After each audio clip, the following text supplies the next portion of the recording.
I don't know how I will uh, go through this, but since I cannot sleep and it's almost midnight, I just want to say a few words about what I'm going through this past few days. You see, my mother is sick, and of course I saw her being sick like this, but of course she's oldest this year. We're all oldest this year, right? She's about 39, 81 years old. Um, her husband, my dad, died 2004, 16 years ago, and he was only 61. Um, and I don't know, maybe it's because of her heavy antibiotics, and she's clearly in pain. Maybe we talked a great deal about this, and for the past 2 or 3 days, she's already, telling me this is what you'll do if I die, blah blah. Of course, uh,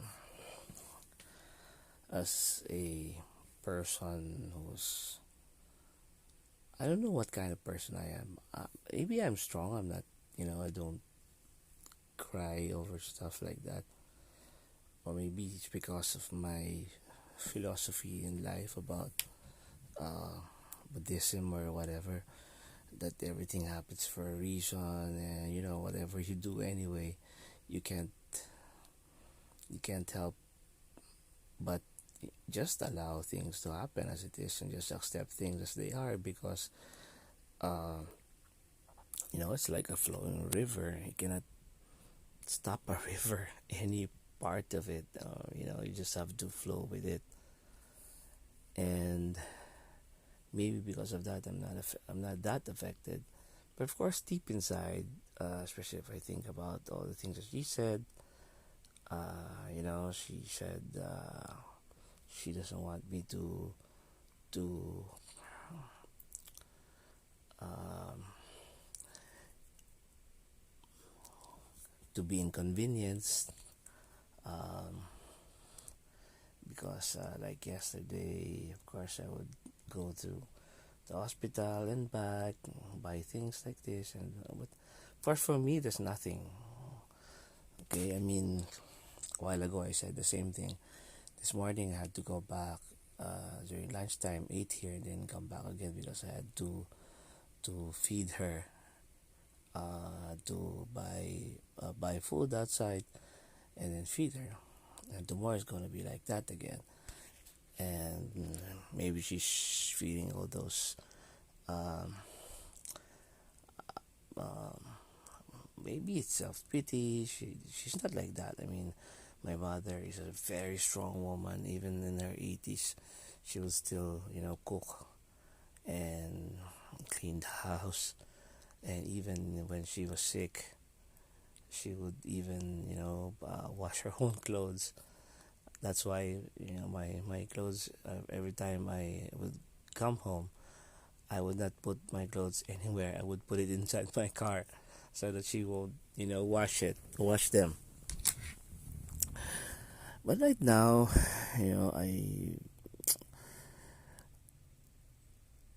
I guess what I'm feeling is not really sadness. Although yeah, I'm sad. I'm just alone here at home, and she's there in her room. I'm here in my room, and you know all the things that she said. And I would imagine her. I'm her firstborn, and I'm the only one here left. Uh, Jokingly, the other day I said to her, did you ever imagine that when you brought me into this world? Of course, I was a big pain. It took her so long, number of hours and all that to deliver me. Uh, as a baby, right?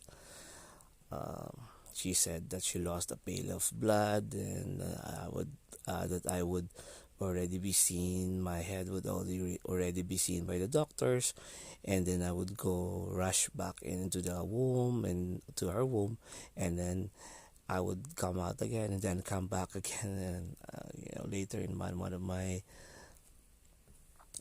writings about myself, not really an autobiography, I said that maybe I was just playing with the doctors and all that, so that by the time I came out of this world, I was not crying.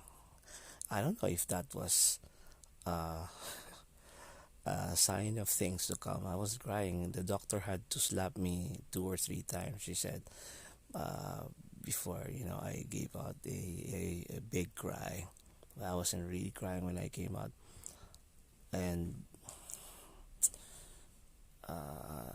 as I said, I was joking her a bit yesterday. I said, have you ever figured out that this little boy that is coming out of my womb is going to be, my uh, company for a majority of my life, because I'm already 49 years old and I'm with her for 49 years and for 5 decades already, and up to the very end. So she kept quiet. I don't know what she was thinking, but I, I think deep inside she's not really minding the pain and all that. She doesn't feel very sick or something, but maybe she's feeling sorry for herself that I'm taking care of her.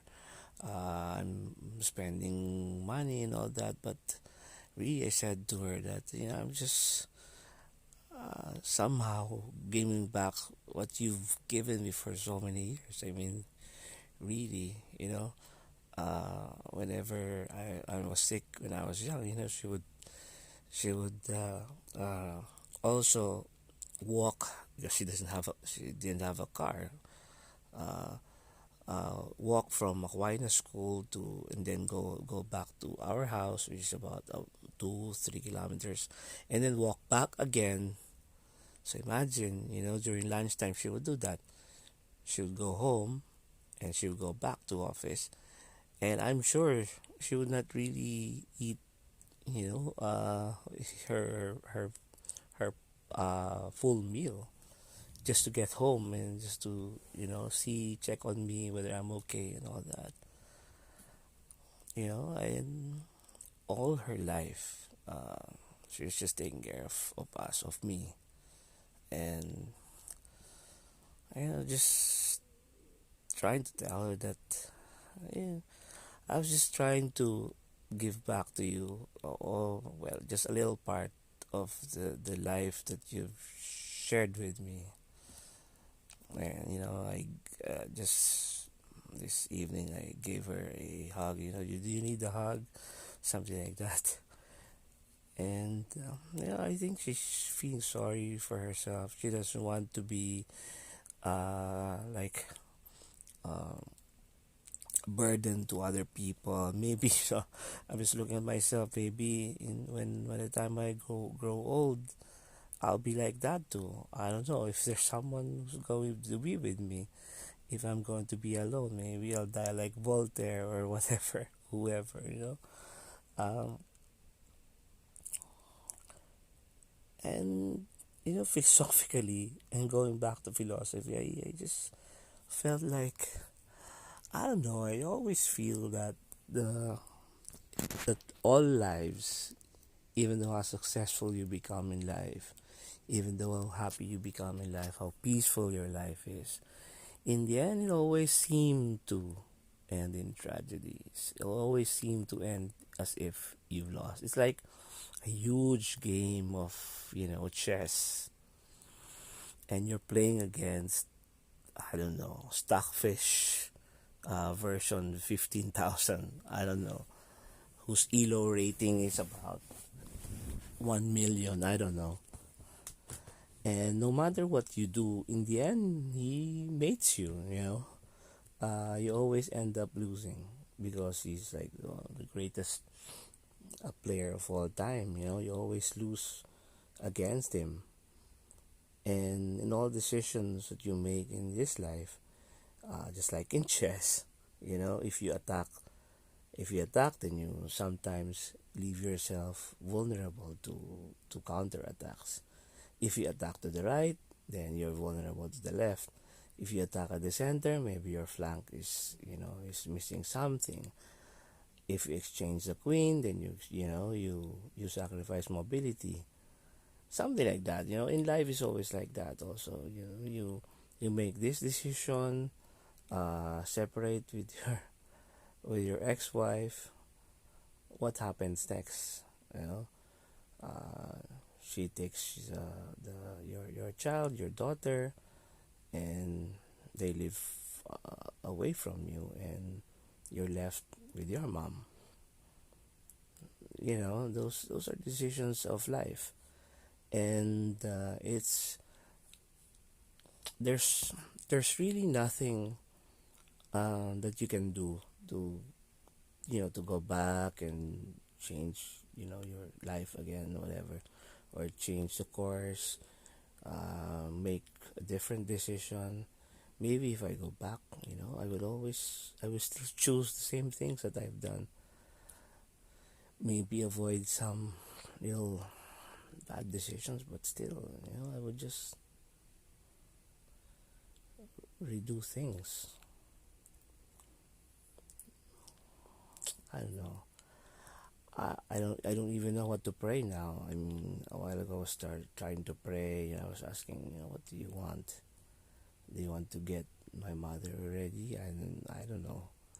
Uh, as long as she doesn't suffer so much, maybe it's time, you know. But of course, I was just saying, maybe it's just the antibiotics kicking in. It's just the fourth or fifth tablet. She has 16 more to go. And, you know, you don't really give up on life. And there's always this big thump in your heart that, you know, you're afraid that when you walk towards that room, you'll find her, you know, not moving anymore and all that. You know, I will feel afraid, not afraid of that, but I don't know. I've always imagined that, just like I imagined, as like I saw my dad, and it's like the whole, you know, death thing is hovering over me, and it's really, you know, so confusing and so pressured.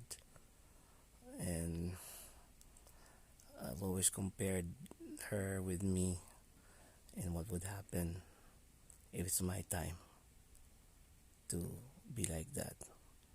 I have so many friends who are also, you know, dying, or also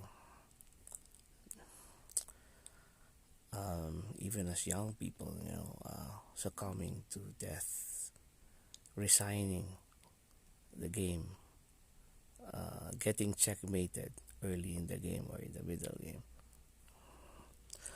For me, I plan to stick very long. I don't know if I'll be allowed that, but I plan to stick very long. Even though my king is just the only piece left, I will run like hell, avoid all the checks and all that. You know, avoid, uh, run like hell, so that I will reach 100 moves, and then maybe resign or get checkmated later. But you know, the for me, the things that are happening in my life is a realization that really in life there's nothing there really that makes you uh, want to, you know, live a very long life. There's always that ideology, that philosophy that, you know, once you've lived an honest life, a fruitful life, a sincere kind of life, you just have to prepare yourself that everything must end. In the end, you'll succumb to the god of death. Of course, you have to pray that, not yet, man, not yet.